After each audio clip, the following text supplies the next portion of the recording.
I can only do this because of the women who came before me. And it's those women that we strive to honor. They deserve this. Every little girl in America deserves this. For more than a decade, Republicans and Democrats in Congress have been working together to build the Smithsonian's National Museum of History for Women on the Mall.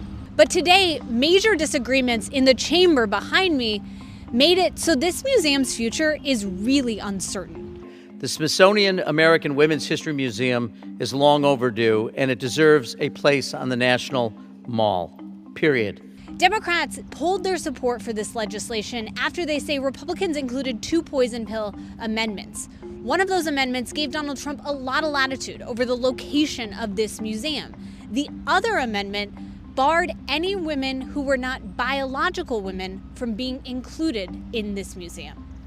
I hate to alert my friends on the other side of the aisle, but a museum dedicated to women's history should have women in it.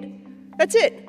Now, Republicans argue that this is just Democrats picking culture wars over what has been a decades-long negotiation. But Democrats argue that this is actually about the fact that they don't want to empower Trump any further.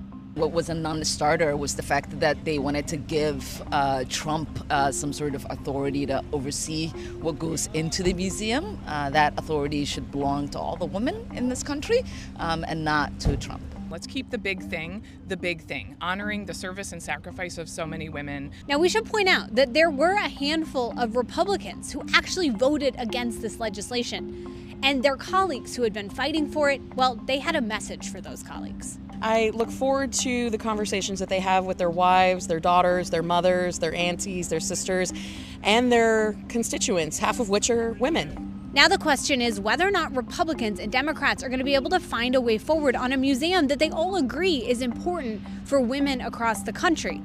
But Democrats warn it may take a while.